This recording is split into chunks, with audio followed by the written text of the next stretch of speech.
మీరు అన్నట్టుగా దెబ్బతింటున్న రాష్ట్రానికి ఒకవైపు నేను ఎప్పుడు సమాజంలో మనకి ఒక రాష్ట్రం ఇంత ఒకవైపు అమరావతి అద్భుతంగా ఉండి ఇంకోవైపు అనంతపూర్ ఏడుస్తూ ఉంటుంది. నేను చూస్తూ కూర్చోలేను, చాలా బాధ. నేను మీ ఆవేదన అర్థం చేసుకోగలను. అమరావతికి అంత డబ్బులు ఖర్చు పెట్టి అదేదో మాకు ఇక్కడ చేయొచ్చు కదా అంటే ఒకసారి నిధులు కావాల్సి వస్తుంది, దానికోసం చేయాల్సి వస్తుంది. కానీ అది ఎంత అనేది ఎవరైతే పాలిస్తారో అది వాళ్ళ విఘ్నత మీద ఉండదు, కానీ అది నేను చెప్పేది కాదు. నేనైతే చేస్తానా అంటే నేనైతే చేయను. నేను ముందు ఎంతైతే అవసరమో కూర్చోడానికి ఒక కుర్చీ కావాలి, తిరగడానికి ఒక కారు కావాలి, అది మెల్లిగా అంటే నేను ఎలా ఆలోచిస్తానంటే మా ఇళ్లలో నేను చాలా చిన్న కుటుంబాల నుంచి వచ్చాను. నేను మా పిన్నులకి పెళ్లి సంబంధాలు ఏదైనా చూసేవాళ్ళు, పక్కింటి వాళ్ళ ఎవరైనా వచ్చి వాళ్ళు నగలు పెడతాం ఎవరైనా చూసుకోవడానికి వస్తున్నారంటే మా నాన్న అనేవాళ్ళు అలా మోసం చేయడం ఎందుకు, మన స్థాయికి సంబంధం చూసుకుందాం, వాళ్ళు ఇష్టం వెళ్ళిపోతారు కానీ అలా మోసం చేసి చేసుకోవద్దు అంటారు. అంటే తాహత్తుకు మించిన ఖర్చు మంచిది కాదని. ఈ మధ్యన ఒక ఈస్ట్ ఏషియన్ కంట్రీ మియాన్మార్ అనుకుంటా చాలా అద్భుతమైన క్యాపిటల్ కట్టారు. మొత్తం దేశం అప్పులు ఊబిలోకి పడిపోయింది. అదే తరిమల నాగిరెడ్డి గారు రాసింది తాకట్లో భారతదేశం ఎందుకు రాశారంటే తాహత్తుకు మించి ఖర్చు పెట్టి అది మనం విదేశాలకు అమ్ముడిపోతాం, మన కష్టం మొత్తం అంతా విదేశాలకు వెళ్ళిపోతే మనకు ఉపయోగపడదని చెప్పి అందుకని ఆయన అలాంటి పుస్తకం రాసి మనందరికీ అవేర్నెస్ క్రియేట్ చేశారు. మీరు దయచేసి అలాంటి తప్పులు చేయకూడదు, మన జాతీయ సంపద, మన దేశ సంపద మన తర్వాతే బయట వాళ్ళకి అని చెప్పి చేశారు. కానీ ఈ రోజున మనకి అంతర్జాతీయ స్థాయిలో జరుగుతుంది ఏంటంటే మన సంపదనంతా బయట వాళ్ళకి తీసుకెళ్లి మనకి ఈజీగా ఇలా కోసుకునే ఒక వేప చెట్టును కూడా వాళ్ళ దగ్గర నుంచి నీమ్ టూత్ పేస్ట్ని కొనుక్కునే స్థాయికి వచ్చింది. ఇది మార్చుకోవాల్సింది, అది ఆయన చెప్పింది.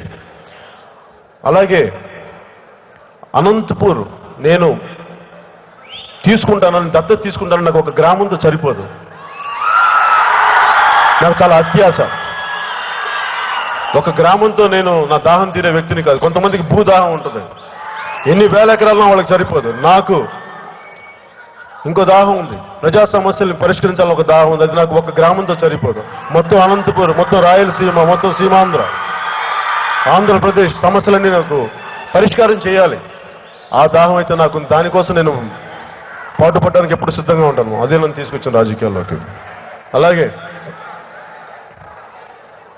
వీళ్ళు చెప్తున్న ప్యాకేజీలు కానీ వాస్తవ రూపం దాల్చే వరకు దయచేసి నమ్మకండి.